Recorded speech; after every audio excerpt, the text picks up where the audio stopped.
Donc aujourd'hui, nous avons donc Céline Gormand, que tous les membres du laboratoire connaissent, c'est ici, et elle a passé beaucoup de temps ces dernières années à l'ULB en Belgique, à Bruxelles. Et donc aujourd'hui, elle va nous parler de l'analyse asymptotique pour un modèle couplé. Fluide, structure, milieu poreux. Merci. Merci de me donner l'opportunité de vous présenter ces travaux. Donc, ouais, c'est comme Benoît l'a dit, j'ai passé 5 ans en Belgique et là, c'est mon année de réacclimatation au laboratoire et à la vie parisienne. Donc, ce que j'ai choisi de vous présenter aujourd'hui, en fait, c'est une partie du travail de thèse de Marguerite Champion, qui est ici dans la salle, qui finit sa thèse actuellement, qui a été en particulier co-encadrée avec Fabien Vernier, qui est notre de cours ici, Marina Hydrascu et Miguel Fernandez, qui sont tous les deux membres du labo, donc et INRIA. Et donc, ce à quoi on s'est intéressé, ce travail-là, je l'aime bien parce que, en fait, il y a à la fois de la modélisation, à la fois de l'analyse du modèle, à la fois un peu d'analyse numérique et pour finir par des simulations numériques. Donc, il y a un petit peu de tout et ça fait partie de ce que moi j'aime faire dans mon métier de chercheuse, c'est essayer d'amener des choses d'analyse vers la modélisation et les applications. Et donc, ce à quoi on s'intéresse, c'est au départ la motivation de ce travail, c'est la modélisation des valves cardiaques.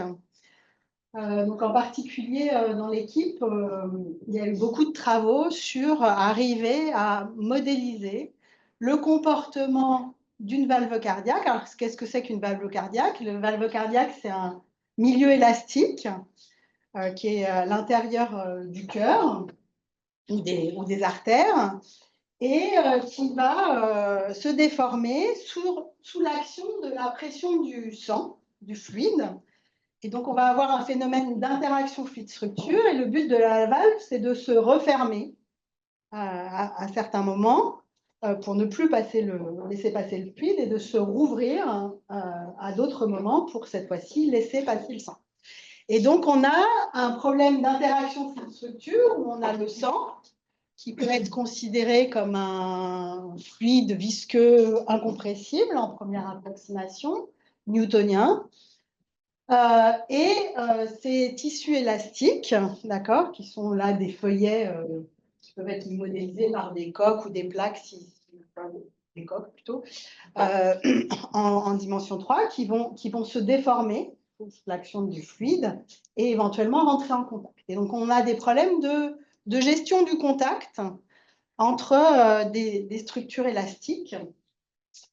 Donc, les problèmes auxquels on fait face, c'est il y a des grands déplacements, il y a un couplage fort et non linéaire entre le fluide et la structure. Le domaine dans lequel les équations fluides sont posées est une inconnue du problème puisque ça va dépendre de la position de notre structure au cours du temps. Et puis, on a à gérer le contact. Et en fait, quand on considère des fluides visqueux incompressibles, c'est pas si clair de savoir si le modèle fluide structure qu'on regarde autorise le contact ou pas. Or là, on aimerait avoir effectivement du contact. Et donc, on s'est intéressé à ça et on va regarder plus spécifiquement les problèmes qui sont liés justement au contact et on va essayer d'avoir un point de vue mathématique dans un premier temps, puis ensuite aller vers des modèles plus réalistes et pour essayer de simuler ces phénomènes-là. Alors, ce que je vais vous montrer, ce n'est pas du tout des jolies simulations tridimensionnelles, mais on va se contenter de modèles simplifiés, bidimensionnels, où d'abord, en plus, la structure, dans un premier temps, elle ne sera même pas élastique, elle sera rigide, mobile, mais rigide. Et puis ensuite, on passera à des structures élastiques. Mais vous allez voir qu'on est encore un peu loin de l'application. D'accord? On tend vers l'application. Alors, n'hésitez surtout pas si vous avez des questions, remarques à m'interrompre. Donc, les difficultés, comme je vous l'ai dit, si on prend... Donc, il y a eu pas mal de travaux, en particulier de Mathieu Hilleret. Donc, si vous prenez un solide rigide, ici, X, qui se déplace de manière verticale dans un fluide visqueux incompressible, et si on considère les solutions faibles de ce problème couplé, à ce moment-là, Mathieu Hilleret a montré qu'il n'y avait jamais contact entre, alors en dimension 2, d'accord? Il n'y a jamais contact entre le solide et le bord du domaine fluide. Dans cette configuration particulière, avec un solide qui est régulier, et puis un déplacement vertical du solide par rapport au domaine fluide. D'accord? Là, il n'y a jamais contact en dimension 2. Donc, comment est-ce qu'on peut résoudre ce paradoxe de non-collision, finalement? Alors, on va voir qu'il y a pas mal de façons de le résoudre. Et nous, la façon dont on a choisi de le résoudre, en fait, c'est de mettre une couche poreuse ici. D'accord? Donc, de supposer qu'il y a de la rugosité ici et que cette rugosité va pouvoir être modélisée par un milieu poreux. Et donc, en fait, le fluide va pouvoir rentrer dans la couche, se déplacer dans la couche et ressortir de la couche comme ça. OK. D'autre part, ce qui se passe aussi, c'est qu'on peut avoir à faire face à des inconsistances mécaniques. J'y reviendrai plus tard.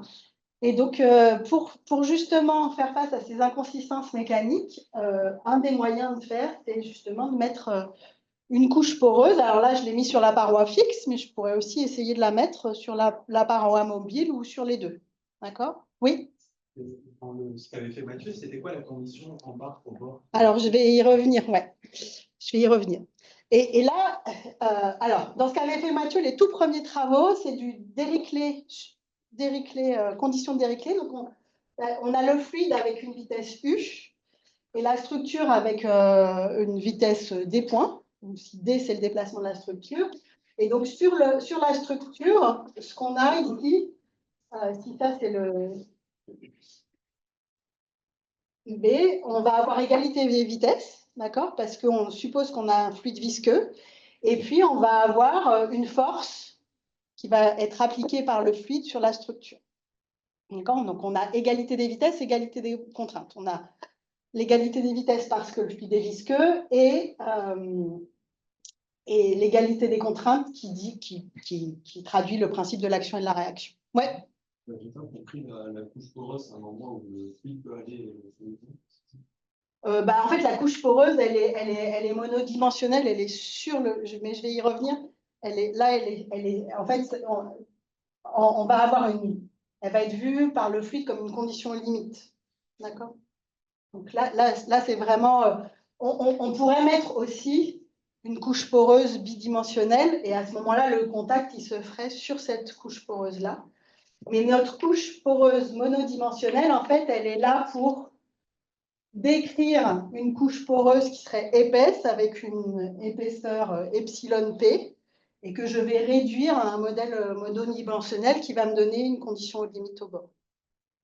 Oui. Dans le théorème de Mathieu, oui.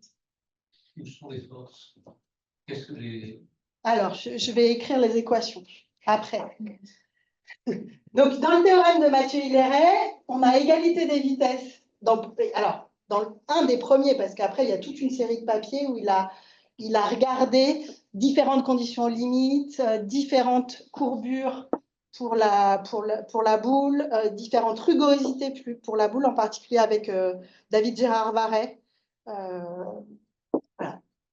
Et donc là, ce qu'ils mettent ici, c'est U égale 0. C'est-à-dire que si jamais il y a contact en plus, le contact, il va se faire avec une vitesse nulle dans ces résultats-là.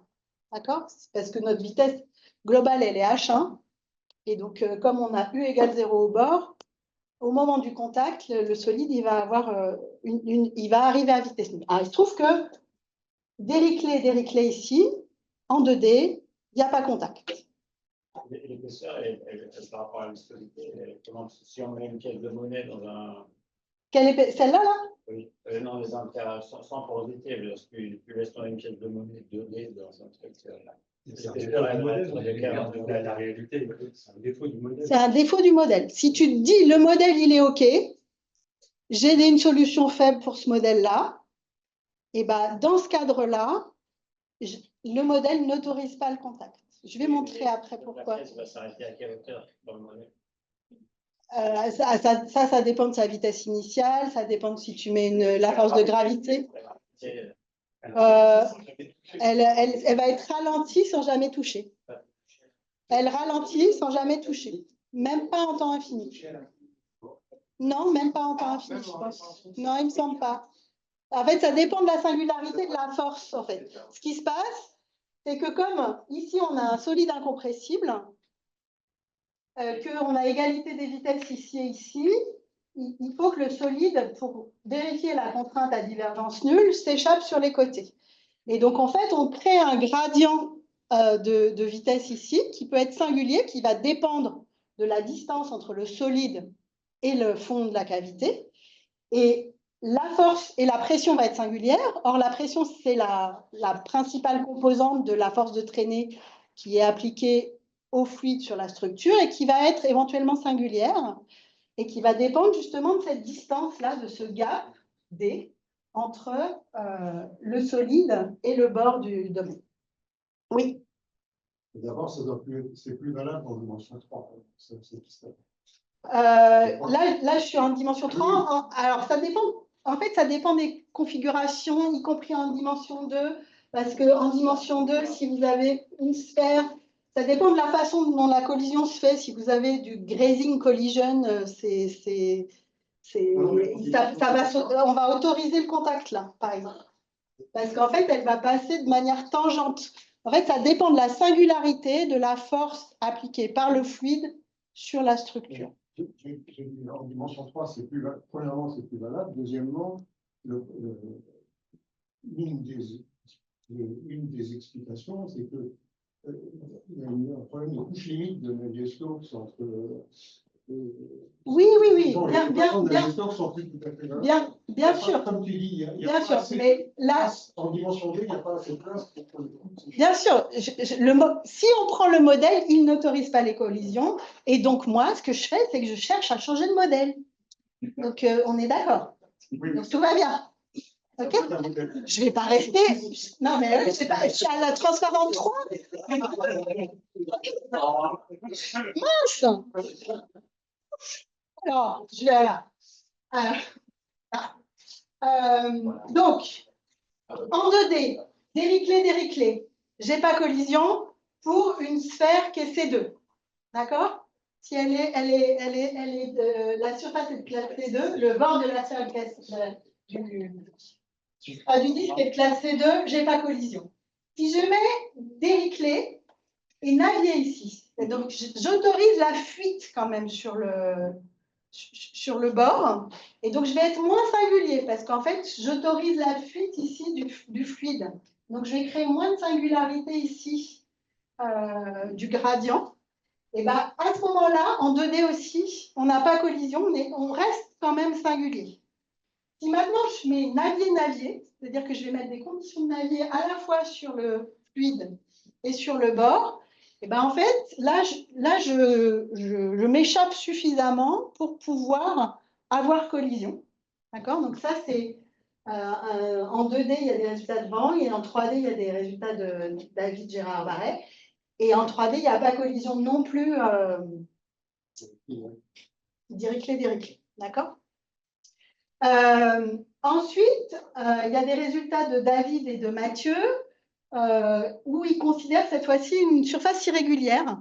Et donc, si la surface est C1 alpha avec alpha strictement inférieur à 1,5, là, avec Dirichlet, on va pouvoir toucher. Mais pareil, on va toucher à vitesse nulle, en fait, à chaque fois. Et nous, ce qu'on a essayé de regarder, c'est qu'est-ce qui se passait si on mettait une couche poreuse monodimensionnelle. Et donc, en fait, dans la couche poreuse, non seulement on a des vitesses tangentes, mais en fait, on a U dot n va être différent de 0 ici sur le fond. D'accord? Ça veut dire que je peux pénétrer dans cette surface-là. Donc, ce que je vais faire, c'est que le fluide, il va pénétrer ici, puis il va pouvoir sortir ici, qui va relâcher les contraintes ici et qui va créer une force qui ne va pas être singulière. Et la question qu'on s'est posée, c'est comment cette force, elle se comporte par rapport à la distance ici entre le solide et le fond. D'accord? Alors, donc je vous ai parlé aussi des inconsistances mécaniques. Pourquoi il y a des inconsistances mécaniques? Alors là, si je considère par exemple un solide élastique qui va rentrer en contact avec une ligne de contact et puis qui va rebondir, d'accord, d'une manière ou d'une autre, c'est une vue de l'esprit, et ben en fait là, je peux créer du vide. Et ça, a priori, je sais pas traiter en fait. Ça j'en veux pas physiquement. Alors que si je mets une couche poreuse, en fait, là, il va y avoir éventuellement du fluide. Je vais pouvoir remplir si je parle de discrétisation, on a aussi des cas comme ça où on a les points du maillage qui vont rentrer en contact, certains avec le bord, et puis d'autres non. Et puis donc, on va avoir des poches de fluide là qui sont piégées. Et puis, numériquement, ce qu'on fait aussi, c'est qu'on fait du contact relaxé. C'est-à-dire qu'au lieu de mettre une contrainte unilatérale qui dit « je touche », on dit on met une contrainte unilatérale qui dit « je suis à une distance epsilon de mon bord ». Et à ce moment-là, en fait, on a une couche de fluide qui peut quand même passer, circuler, parce qu'on est à une distance epsilon du bord. Mais au moment du contact, on va avoir quelque chose qui est mécaniquement inconsistant parce qu'on va avoir que les contraintes de la structure vont être égales à la contrainte unilatérale plus les contraintes fluides. Et donc, en fait, ça, c'est pas naturel comme condition. Sauf si on interprète cette couche-là par une couche physiquement qui a un sens physiquement. Et donc, c'est pour ça que on va considérer quelque chose de poreux. Pourquoi ça passe pas?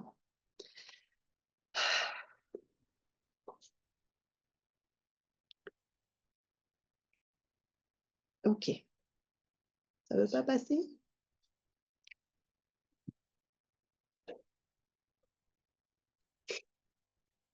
Bon. Alors,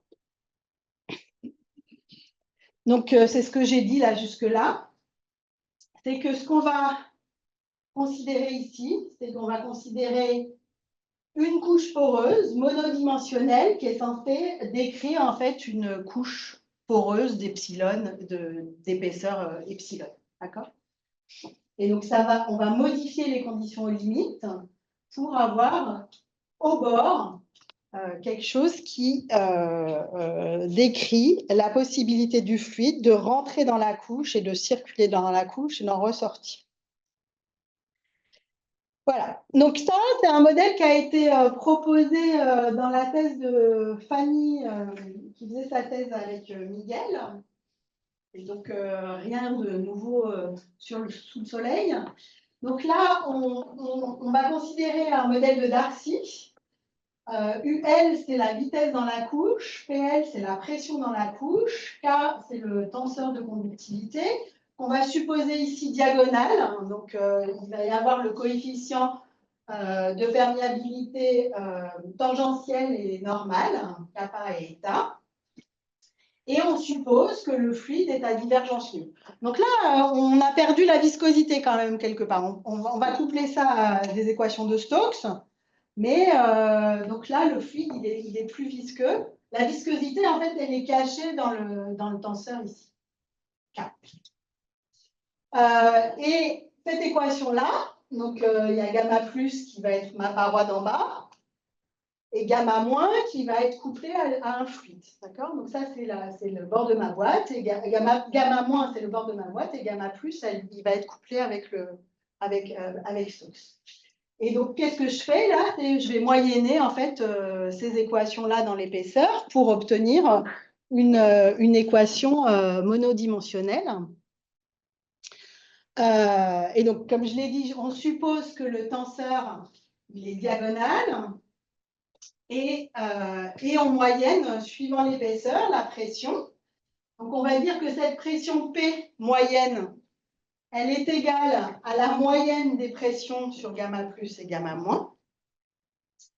Et de la même façon, on a la moyenne des vitesses normales dans l'épaisseur.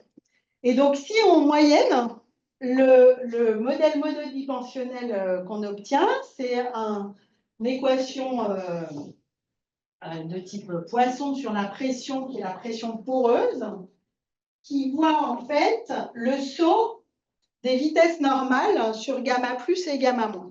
Donc ça, ce sont des équations qu'on retrouve dans les milieux fracturés.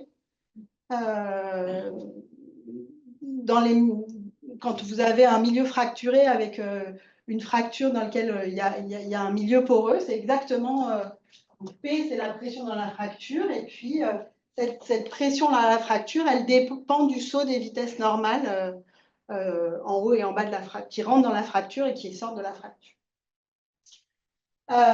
Et puis, donc la pression qui est au-dessus ici, sur gamma plus, on va dire que c'est la pression dans le milieu plus une moyenne des vitesses normales. D'accord? Et on a deux coefficients, ce coefficient K là et ce coefficient état. Et s'ils sont grands ou petits, on va aller vers des conditions de Navier ou vers d'autres modèles, d'accord, à la limite. Donc voilà. Donc maintenant, ce qu'on veut faire, c'est coupler tout ça avec des équations fluides. Donc là, j'ai mon modèle poro que j'ai réduit sur la surface et dont l'inconnu, maintenant, c'est juste la pression poreuse. Cette pression poreuse, elle est pilotée par la vitesse du fluide rentrante. La vitesse ici, en bas, c'est 0, parce que je suppose que j'ai 0 ici en bas. Et là, on a un fluide qui va vérifier les équations.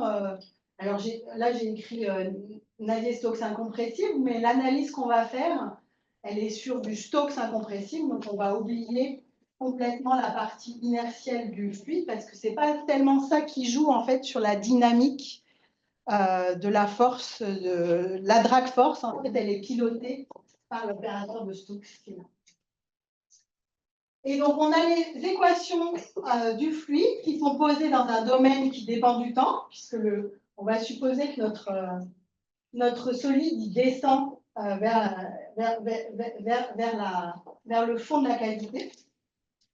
Au fond de la cavité, on a un modèle d'Arcy, 1D, piloté par la vitesse entrante. Et puis, comment on couple ces deux équations? On va dire que ce que voit le fluide ici, c'est la pression d'Arcy plus une petite correction ici, qui est la correction due à la vitesse normale. OK.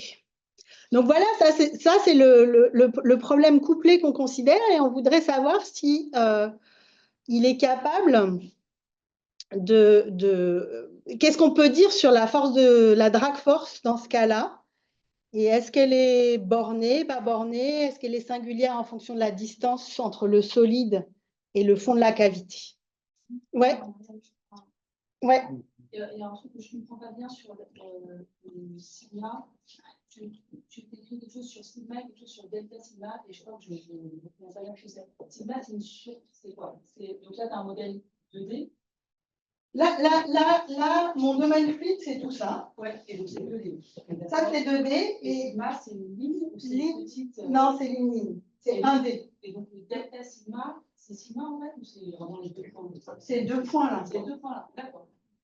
En fait, ce que tu dis aux deux points là, c'est que la vitesse est nulle, en gros. Parce que si tu reprends Darcy, tu as ça sur Darcy. Donc, en fait, ce que tu es en train d'imposer ce qu'en train d'imposer en imposant ça, c'est qu'il y a un bout de la vitesse du fluide qui est nulle.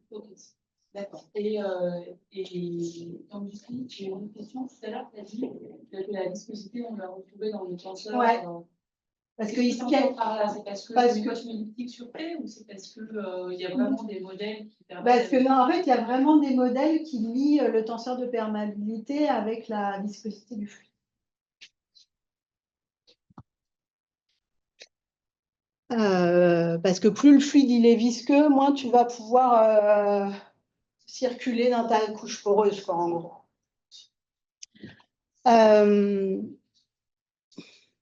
Et donc maintenant, je simplifie tout, j'enlève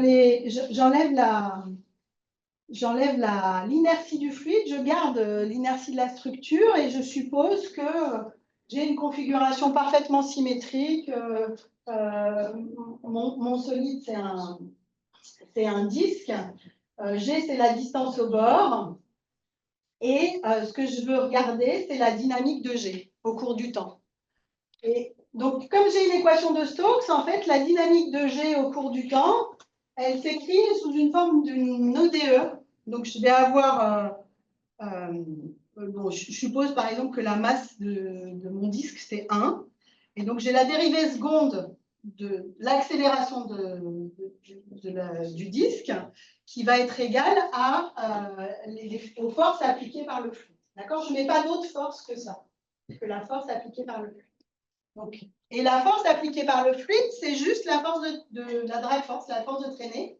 Et donc, c'est le tenseur des contraintes fluides, scalaire O2, intégré sur le bord du domaine. Ça, c'est la force appliquée par le fluide sur la structure.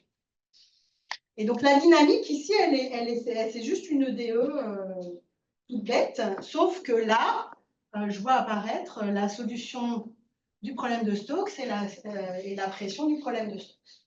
Et je veux savoir si ça se comporte bien, ça autorise ou pas le contact. Et bien sûr, ce que je mets ici, c'est l'égalité des vitesses aussi.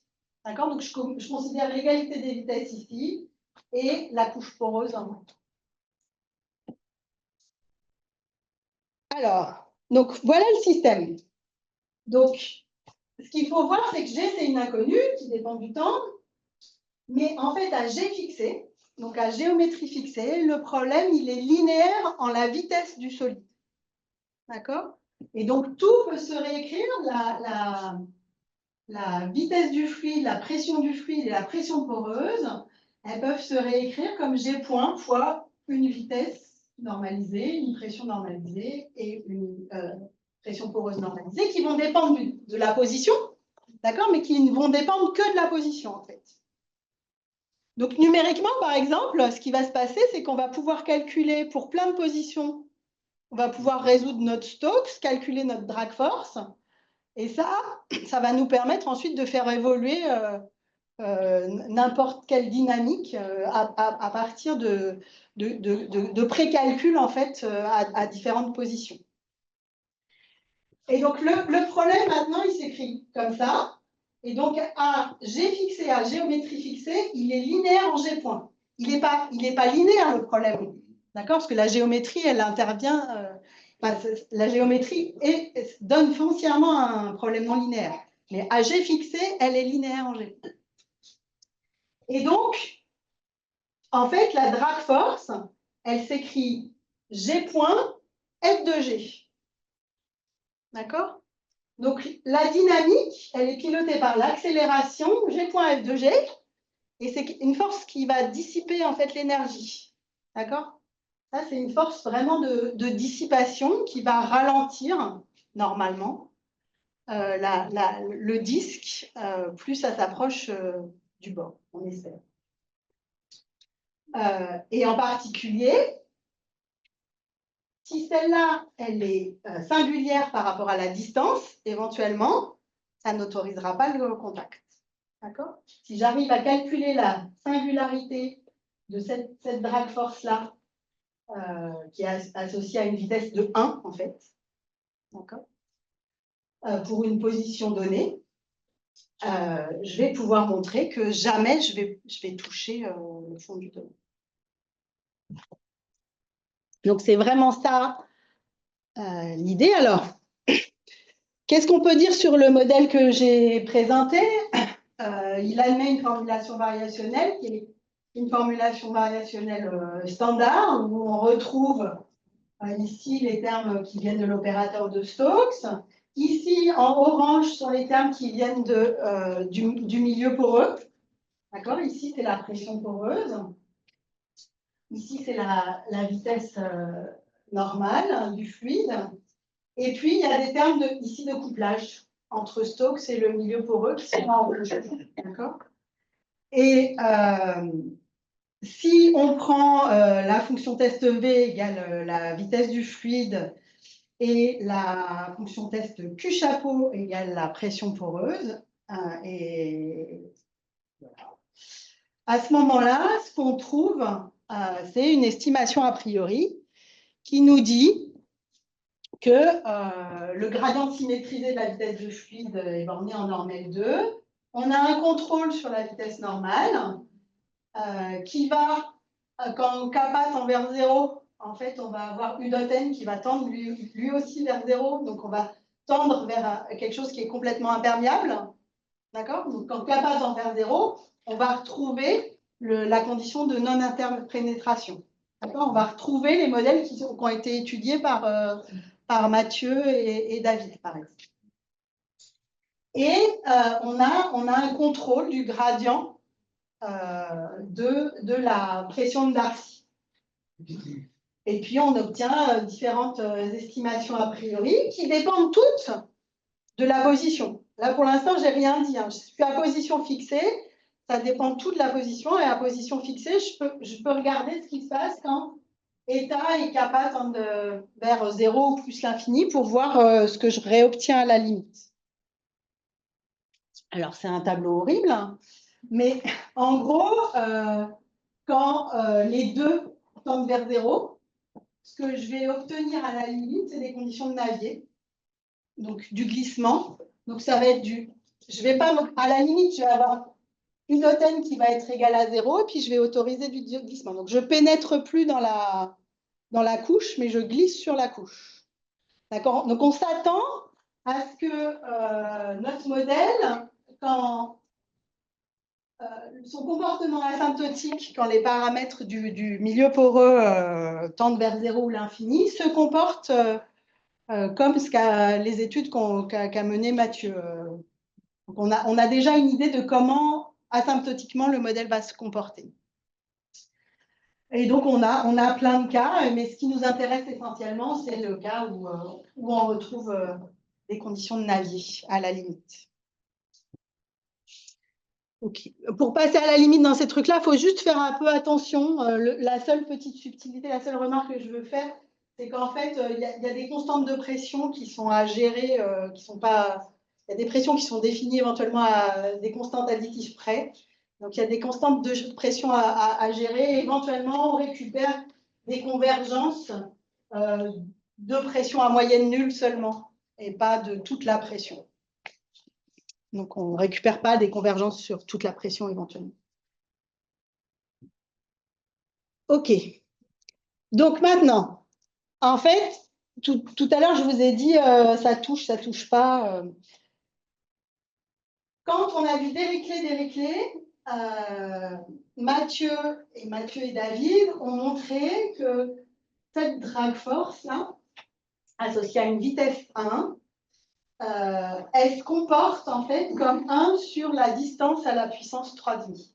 Alors le 3,5, il vient du 2D, ce n'est pas le même exposant en 3D. Ce qui est normal, c'est moins singulier en 3D, on peut plus s'échapper, on a plus de direction pour s'échapper. Et ça, quand on le met dans l'équation différentielle G point plus G point sur G à la puissance 3,5, on s'aperçoit que, quelle que soit la vitesse initiale que je vais mettre bah, je ne vais jamais toucher, en fait. D'accord? C'est trop singulier pour qu'il y ait contact. Si je prends du navier maintenant, en 2D, la singularité, elle est en G à la puissance 1,5, et ça autorise le contact. Donc, je vais avoir contact. En revanche, si je prends du navier, et ben là non plus, je ne vais pas avoir contact, même si j'arrive à fuir le long de la couche poreuse. Bah, pas poreuse, justement, mais j'arrive à fuir. Et nous, ce qu'on montre, ce qui est un peu, voilà, c'est qu'en fait, cette drag force, elle est tout le temps bornée, indépendamment de la distance entre le solide et le fond de la cavité. Ce qui, d'un point de vue modélisation, je ne sais pas ce que vous en pensez, vous, mais moi, ça me gêne un peu que ça ne soit pas ralenti par le bord. Mais voilà, c'est ce qu'on montre. Alors, comment est-ce qu'on pourrait récupérer des comportements qui dépendent en fait de la distance au bord? Et là, elle n'explose pas du tout, en fait. Donc, je vais toucher et je vais toucher à une vitesse non nulle. Alors ça, c'est satisfaisant d'un point de vue de modélisation parce qu'on imagine bien qu'on peut toucher le fond de la cavité à vitesse non nulle. Alors, comment est-ce que je pourrais récupérer des choses qui dépendent de la distance au bord? C'est éventuellement en faisant dépendre kappa et eta de justement cette distance au bord. Et donc, ce qu'on montre, c'est que c'est borné. Alors, la différence aussi avec les travaux précédents de Mathieu et de David, c'est qu'eux, ils ont vraiment un équivalent. Parce qu'en fait, ils arrivent non seulement à borner la drag force, mais ils arrivent aussi à la minorer. Et nous, on ne sait pas la minorer. Mais bon, ce n'est pas très grave, elle est bornée de toute façon indépendamment de la distance. Donc, ouf. Mais on ne savait pas la minorer.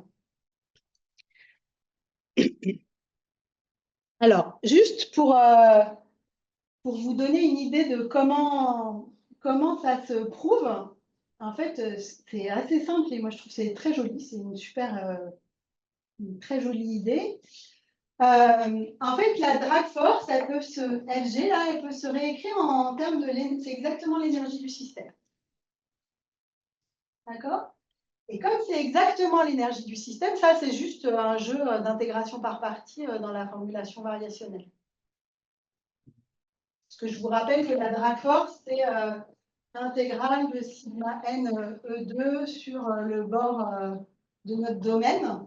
Et donc ça, c'est le résidu des forces fluides. Et donc je peux, avec la formulation variationnelle, montrer que c'est exactement l'énergie du système. Et comme c'est l'énergie du système, en fait, alors, dans le cas où on n'a que Dirichlet, on n'a pas ces termes-là. Ces termes-là, ça vient vraiment du milieu poreux. D'accord?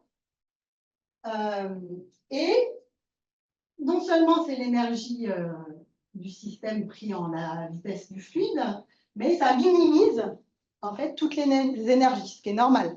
D'accord?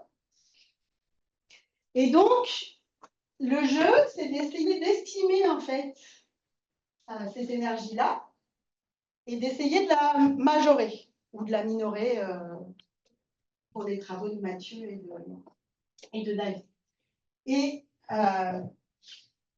donc, l'idée développée dans les travaux de Mathieu et de David, c'est de remplacer cette énergie-là par quelque chose qui va se passer en se disant que tout ce qui va être singulier, ça va être essentiellement concentré sous le solide. Donc, on va se contenter de regarder ce qui se passe sous le solide. Et puis, on va dire que comme U est à divergence nulle, U, c'est un rotationnel. Et donc, on va introduire ce potentiel et on va tout réécrire avec ce potentiel-là. Et on va garder les termes qui, en fait, sont les dérivées secondes, les dérivées dans la direction verticale de la vitesse tangentielle. Parce qu'on espère que ce sont ceux-là qui sont les plus singuliers. D'accord? Que c'est la vitesse tangentielle et les variations dans la direction verticale qui sont les plus singuliers. Et donc, en fait, on ne garde que des termes qui sont comme ça, dans l'énergie. Alors nous, on a été obligés d'en enlever les termes croisés. C'est pour ça qu'on ne s'est pas minimisé. Mais eux, comme ils sont du Dirichlet, en fait, ce terme-là, c'est la même chose que le gradient simple. Et ça, nous on n'a pas cette simplification-là. Là, on reste avec le gradient symétrisé. Et c'est pour ça qu'on ne s'est pas minimisé la fonctionnelle. On aurait eu un problème si elle était singulière en la distance, mais ce n'est pas le cas. Et donc, ce qu'on va garder, ce sont ces deux termes-là. Alors, on voit disparaître complètement celui-là, en fait, qui ne va pas jouer dans les termes singuliers, ce qui est normal, puisque c'est la vitesse normale seulement. On espère que c'est la vitesse tangentielle qui est la plus singulière. Et donc, en fait, on a cette énergie qui est relaxée, et on va regarder ce qui se passe dans le sous-domaine seulement. D'accord? Et avec cette énergie relaxée-là, avec cette énergie relaxée-là, en fait, cette énergie relaxée-là, si je l'écris en termes de potentiel, elle s'écrit comme ça, pour le terme en orange. D'accord? Et donc, en fait, je vais être amenée, si j'écris l'équation d'Euler associée à ce problème de minimisation, je vais être amenée à résoudre juste un problème sur la verticale ici, que je sais résoudre à la main, en fait. Et en appliquant les conditions limites là et là, je vais pouvoir trouver le phi qui correspond à la minimisation de l'énergie relaxée. Donc, je sais faire le calcul à la main, ici, pour trouver le potentiel qui correspond à l'énergie relaxée sous le petit domaine. Et donc, j'ai un bon candidat, j'ai un bon compétiteur pour mon U qui est le minimiseur. Et c'est ce compétiteur-là que je vais prendre en le prolongeant, etc., à tout le domaine, de façon à montrer que la drag force, elle est effectivement bornée. Est-ce qu'il y a des questions? Donc, c'est exactement le principe suivi par Mathieu et nous. Pourquoi ça marche? Parce que ce n'est pas les mêmes conditions limites et donc il n'y a pas la même singularité, c'est tout sur le potentiel. Ça ne fait pas apparaître du tout les mêmes singularités et donc on obtient quelque chose qui est borné. Donc après, ce qu'on s'est demandé, c'est, là je vais vous présenter des simulations numériques. Donc après, ce qu'on s'est demandé, c'est est-ce que notre modèle poreux monodimensionnel, il représentait bien une couche poreuse bidimensionnelle? Donc ça, c'est Marguerite qui a fait les simulations avec c'est FreeFEM, hein. C'est les belles couleurs de FreeFEM. Et donc là, on voit que le champ de pression est exactement le même dans les deux simulations. Donc on est en train de... Voilà, avec le modèle monodimensionnel, on n'est pas en train de faire des bêtises. Et puis, ce qu'on a calculé, c'est la drag force en fonction de la distance. Et donc, en fonction des paramètres kappa et eta. Et donc, ce qu'on voit, c'est que la drag force, elle est effectivement constante en fonction de la distance à chaque fois. Et que là, elle rejoint la pente du Dirichlet-Navier. D'accord? Donc là, c'est la pente, ça devient singulier, là, en fonction de la distance, et elle rejoint la pente du Dirichlet-Navier. Donc, on a bien, parce qu'en particulier, là, on regarde des coefficients qui tendent vers 0. Et donc, on tend vers Navier. Donc, on va tendre vers la singularité de Navier. Donc, ça, on le récupère bien. Pourquoi on peut faire des calculs aussi précis? Parce qu'en fait, je vous l'ai dit, il suffit de calculer la drag force à plein de positions différentes avec des maillages très très fins. On ne fait pas de la dynamique en fait, jamais. On va pas faire un schéma en temps. On va juste calculer des forces à différentes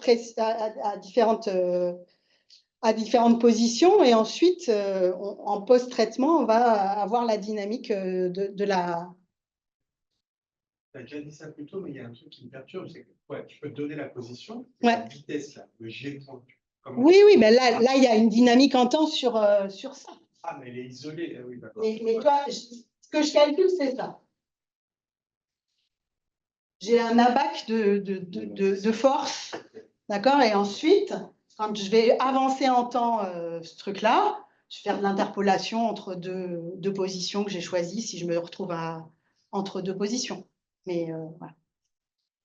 Mais ce qui permet d'avoir des maillages très fins pour capter ce qui se passe au niveau du contact, pour avoir la bonne, avoir la bonne pomme, parce que ce n'est pas si évident que ça. Si j'avais fait vraiment de la dynamique, le maillage, il doit le raffiner, il bouge.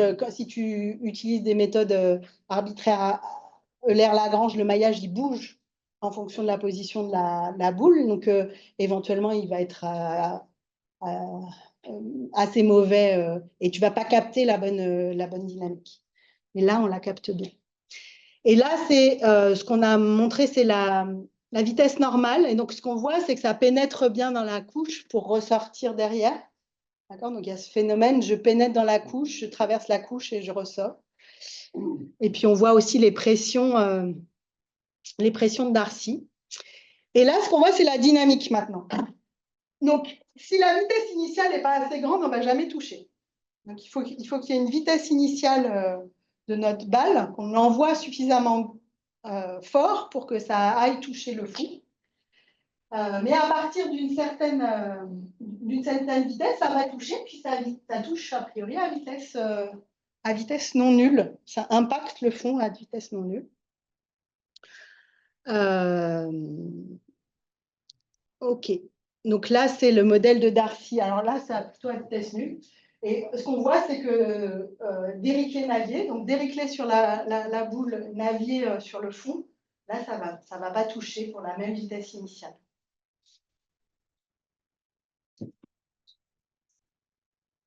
OK. Alors, ça, c'était un cas où on se dit on a résolu ce paradoxe de non-collision. D'un point de vue modélisation, on peut se dire que c'est peut-être pas complètement satisfaisant parce que on s'attend quand même à ce que la force appliquée par le fluide sur la structure dépende quand même un peu de la distance entre les deux structures, qu'elle soit ralentie au fur et à mesure quand même. Donc voilà, mais on s'est quand même dit qu'on allait essayer de le faire sur une valve mobile élastique. Donc ici, on a un domaine fluide dans lequel on a une valve mobile élastique monodimensionnelle qui va bouger. Donc en fait, on a le domaine fluide, c'est un domaine fracturé. D'accord ? Là, il y a une fracture et cette fracture va bouger avec la dynamique, une dynamique élastique. Et en dessous et au-dessus de cette valve élastique, on a mis un modèle poro, d'accord, qui lui aussi va bouger avec la valve. Donc c'est exactement le même modèle que précédemment. Donc ça, c'est la pression qui va être la pression du modèle de Darcy qui va être en dessous. Et celle-là, c'est la pression du modèle de Darcy qui va être au-dessus. Donc, j'ai deux couches poreuses qui entourent ma paroi élastique.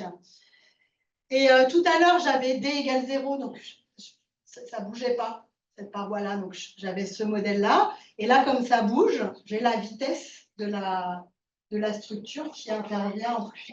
D'accord ? Donc, j'ai le saut des vitesses relatives entre vitesse normale relative, entre le fluide, la vitesse du fluide et la vitesse de la structure. C'est très différent des problèmes d'interaction fluide-structure habituels. Pourquoi c'est très différent ? Parce que si j'avais un problème d'interaction fluide-structure habituelle, ce que j'aurais, c'est l'égalité des vitesses à l'interface, c'est-à-dire j'aurais U égale dTd à l'interface entre le fluide et la structure sur sigma de P. Donc, je perds cette égalité des vitesses à l'interface. En revanche, si état tend vers 0, on s'attend à ce que je la récupère à la limite. D'accord ? Et donc, là, on a considéré ces deux couches de Darcy qui peuvent être connectées ou pas ici. D'accord ? Donc, je peux avoir deux couches qui sont complètement déconnectées, comme je peux avoir deux couches qui sont connectées. Et donc, le fluide, il va traverser, il va faire le tour et éventuellement ici. J'ai une équation dynamique, d'élastodynamique pour la structure. J'ai mes équations de Navier-Stokes que je n'écris pas. Et les conditions de couplage, donc j'ai mon domaine qui dépend du déplacement de la structure. j'ai les efforts appliqués, donc ça, c'est les efforts appliqués par le milieu poreux sur la structure, puisque la structure, maintenant, elle est en contact avec le milieu poreux. Et donc, ces efforts-là, bah, c'est rien d'autre que les forces de pression poreuses de part et d'autre de la structure. Et puis, j'ai le tenseur des contraintes fluides qui, lui, est égal, la composante normale du tenseur des contraintes fluides, qui, lui, va être égale à la pression poreuse.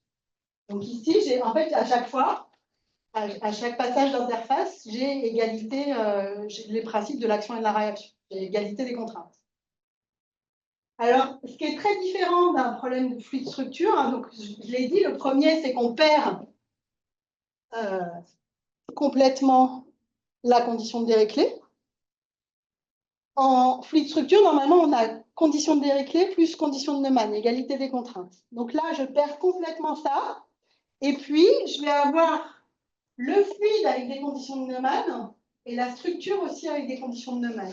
Les deux voient la force poreuse qui s'applique à la fois sur le fluide et la structure. C'est assez différent de ce qu'on a d'habitude, où on a des conditions de Dirichlet et des conditions de Neumann. Celui-là, ouais, il est fixe. Ça ne bouge pas. Et ben, le point B, il bouge. Alors, les termes en orange ici sont des termes de ce qu'on appelle stabilisation. Pourquoi? Comme je viens de le dire, on a des conditions de Neumann sur le fluide. Or, quand on a Navier-Stokes, avec des conditions de Neumann, quand on fait une estimation a priori, ce qu'on voit arriver, c'est un flux d'énergie cinétique qui éventuellement rentre dans le domaine. Si vous faites les estimations d'énergie pour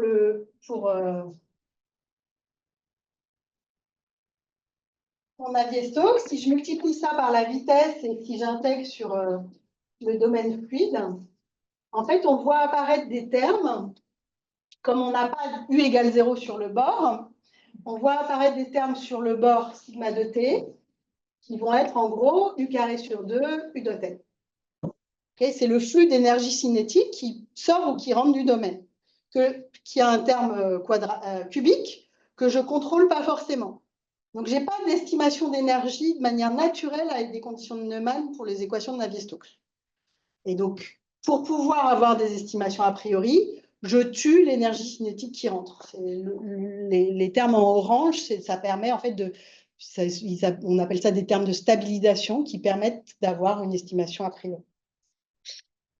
Et donc, voilà. Donc, on peut avoir une égalité d'énergie dans ce cas-là. On a l'énergie cinétique du fluide, l'énergie cinétique de la structure, l'énergie mécanique de la structure, l'énergie de dissipation, les termes qui viennent du flux rentrant, la sortant d'énergie cinétique, puisque j'ai tué ceux qui rentraient, les termes qui viennent de la couche poreuse, qui sont égaux à l'énergie initiale du système. Donc, ce système-là, on peut se dire que potentiellement, on pourrait montrer l'existence de solutions faibles pour ce système-là, au moins pour une valve rigide, où il n'y a qu'un seul degré de liberté et que ce que je ne connais pas, c'est l'angle en fait, que fait la valve avec le bord. Et donc le problème couplé admet une égalité d'énergie, et donc pour ne pas avoir de problème numériquement, on a choisi de résoudre ça de manière monolithique pour être sûr qu'on n'ait pas de perte d'énergie si on fait des traitements explicites. Et donc, on va résoudre tout de manière monolithique. Alors, monolithique en résolvant d'abord le fluide plus le milieu poreux avec une vitesse donnée au bord. Ça nous donne une vitesse et une pression poreuse. Et on va réappliquer cette pression poreuse à la structure qui va nous avancer la structure. Et pour résoudre ce problème-là, on va faire un algorithme de Newton pour trouver le zéro de la fonctionnelle qu'on a mis en évidence là. Et donc ça marche très bien. Il n'y a aucun problème de stabilité, mais c'est un peu normal parce qu'en fait, comme on choisit en fait, de vérifier les égalités d'énergie, on ne va pas avoir de problème de stabilité du schéma numérique. Et donc là, ces différents cas tests. Donc ça, c'est Marguerite qui a fait ça dans Félix. Et ces différents cas tests, alors le premier cas test, c'est un cas test standard où on a mis, c'est des fluides structures standard avec des conditions de Dirichlet en haut. Ici, c'est une couche poreuse, mais qui est sur le bord supérieur du domaine. Et donc, en fait, ça peut fuir. D'accord? Ça touche, mais ça continue à fuir. Il y a du fluide qui... Et donc, en fait, ce qui se passe, c'est que le temps où ça touche n'est pas le même entre les deux. Parce que comme ça fuit, en fait, il faut une force moins grande, ça va toucher plus tôt. Parce qu'il faut une force moins grande pour que ça aille toucher. C'est moins singulier, en fait, qu'avec du Dirichlet. Et puis, là, c'est le cas où, en fait, c'est discontinu au bout de la valve. Et donc, en fait, ça ne peut pas fuir. Donc, on ne peut pas avoir, quand ça touche, on ne peut pas avoir passage de fluide d'un domaine à l'autre. Et donc, là aussi, ça demande une force plus grande pour que ça aille au contact.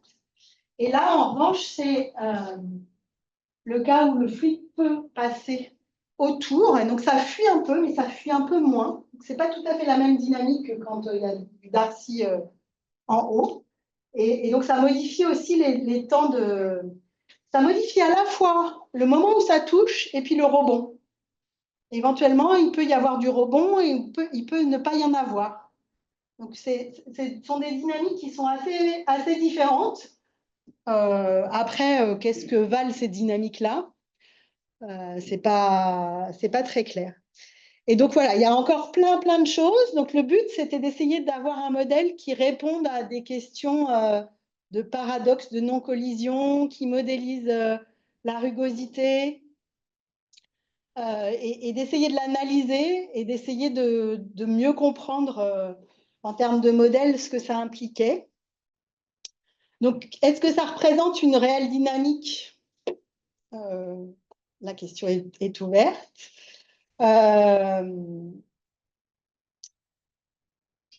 Est-ce qu'on est capable, par exemple, de montrer qu'il existe une solution faible pour le cas de la valve rigide? Là, je pense que oui. Et puis, je vous ai dit, c'est un algorithme monolithique qu'on emploie. On aimerait pouvoir employer des algorithmes explicites où on va résoudre une seule fois par pas de temps le fluide et puis la structure. Dans ces cas-là, il y a des problèmes de stabilité, en particulier en fluide structure, il y a le problème de la masse ajoutée qui peut qui peut faire qu'un algorithme est inconditionnellement instable, même si je raffine le pas de temps et le pas d'espace. Donc, est-ce qu'on a les mêmes phénomènes ici? A priori, je dirais oui. En tout cas, à la limite, quand eta et kappa tendent vers 0, puisqu'on retrouve des modèles fluide structure standards, plus standards. Donc voilà, donc la question d'avoir des schémas explicites, comment je stabilise ces schémas explicites pour qu'ils soient effectivement stables, qu'il n'y ait pas le phénomène de masse ajoutée.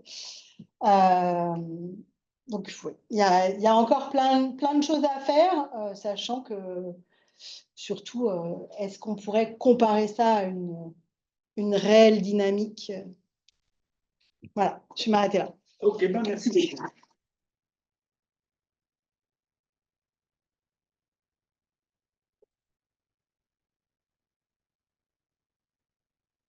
J'ai déjà eu beaucoup de questions.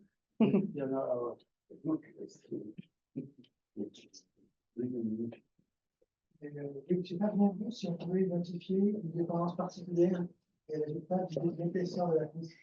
On n'a pas étudié par rapport à le epsilon P là? Non. On n'a pas fait varier cette épaisseur-là. C'est éventuellement singulier. En fait, epsilon P, il apparaît avec kappa, avec eta là. Donc, si tu fais tendre epsilon P vers 0, c'est comme si tu faisais tendre un eta vers 0. Tu retrouves la condition de non-pénétration à la limite. Donc, il y a la même asymptotique. Est-ce qu'il y a des résultats pour des solutions fortes pour le système? On n'a pas regardé. On espère avoir des- Bah non, parce que là, typiquement, là, j'ai quand même un domaine fracturé. Donc, si j'avais, ce qu'on pourrait regarder pour avoir des solutions fortes, c'est éventuellement, le cas le plus simple, ça serait une valve rigide, d'accord, où l'inconnu ici, c'est l'angle que fait la valve, avec une couche poreuse autour, quoi. Mais là, comme on est dans un domaine fracturé, on espère solution faible. Mais je pense que pour une valve rigide, je pense que ça va marcher. Et en particulier parce que θ point peut s'écrire juste avec, en fait, θ, si je regarde ça là, si j'appelle ça sigma là, ici θ, θ point, c'est l'intégrale sur sigma de U dot n à un coefficient près. Je vais appeler alpha, d'accord? Et donc, en fait, mon système couplé, il s'écrit entièrement par rapport à la vitesse du fluide. Et donc, ça rajoute des termes de masse un petit peu à la masse du fluide. Mais voilà, je pense que... alors, cette condition-là, en fait, elle vient... Comme ici, on met des conditions de Neumann au bord. Hein, il y a une condition de compatibilité entre le flux, l'intégrale de la vitesse normale sur sigma du fluide et l'intégrale de la vitesse normale de dT. En fait, on a une condition de compatibilité qui nous permet d'écrire θ en fonction de la vitesse du fluide. En fait, la seule inconnue, c'est la vitesse du fluide. Jean-Pierre, une question. Ouais. D'abord, tu mets une couche poreuse sur la structure et non pas sur le point des domaines.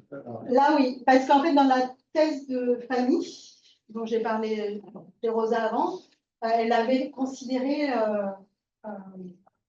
une couche poreuse numériquement.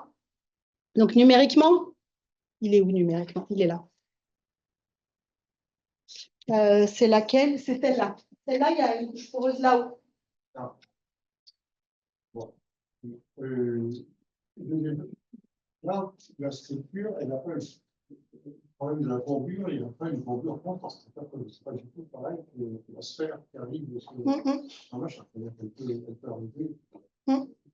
Vous n'avez pas essayé une structure élastique. Elle est élastique, celle-là. Non, mais ça, c'est un fil. On n'a pas essayé une structure élastique comme ça qui rebondit, non. Voilà. Non. Non.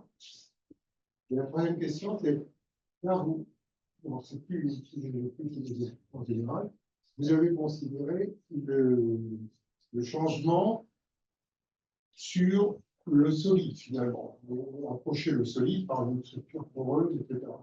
Et non pas le changement sur l'équation fluide.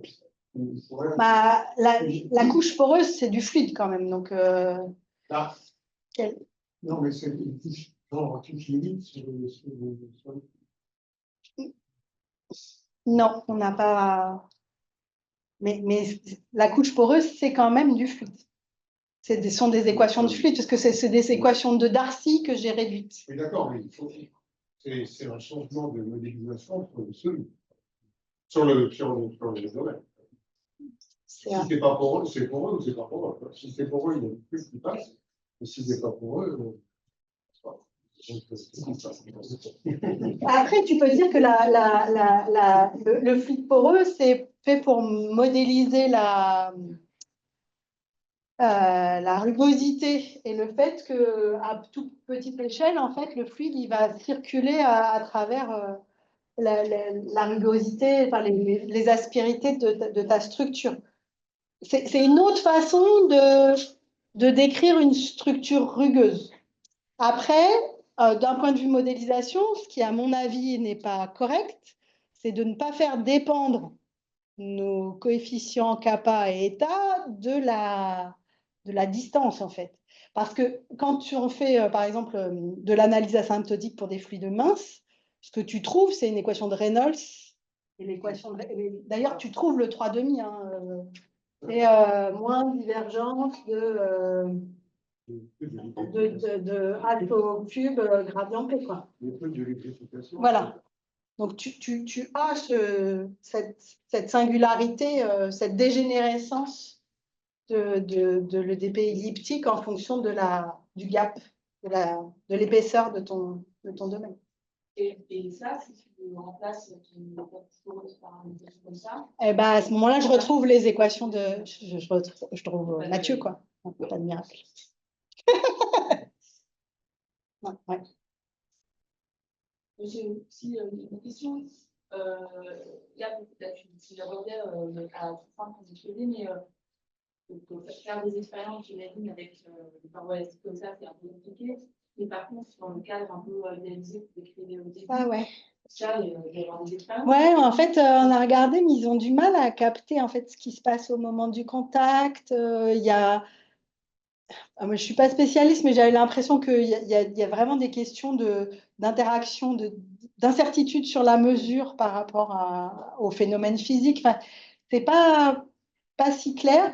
Après, il y a des choses où moi, j'avais l'impression que ça arrivait à vitesse non nulle dans ce que j'avais vu, mais est-ce que c'est une histoire de précision ou pas? C'est pas clair non plus. Là, effectivement, contrairement aux autres modèles, on arrive à vitesse non nulle. On a une vraie collision. Parce que dans le modèle où tu as Stokes jusqu'au bout, en fait, ça va toucher. Quand ça touche, ça va toucher, mais ça va toucher à vitesse nulle, a priori. Donc voilà, c'est pas si clair, en fait, d'avoir des dynamiques comme ça. Je pense qu'il y a Aline Lefebvre qui, effectivement, il faudrait aller voir Aline. Et je me demande s'il n'y a pas... Ils ne sont pas en train de travailler avec... bon, je ne vais pas retrouver son nom. À Marseille, CR, qui travaille avec toi, avec Charlotte. Merci. Je me demande s'ils ne sont pas en train de regarder des modèles, mais juste dynamiques, des ODO qui seraient capables de prendre en compte le contact, l'adhérence et le rebond. Il me semble, hein, je ne voudrais pas dire de bêtises. Aline, c'est sûr. Ok, écoutez, s'il n'y a pas d'autres questions, s'il n'y a pas de questions en ligne, on va s'arrêter là. Ben, merci encore.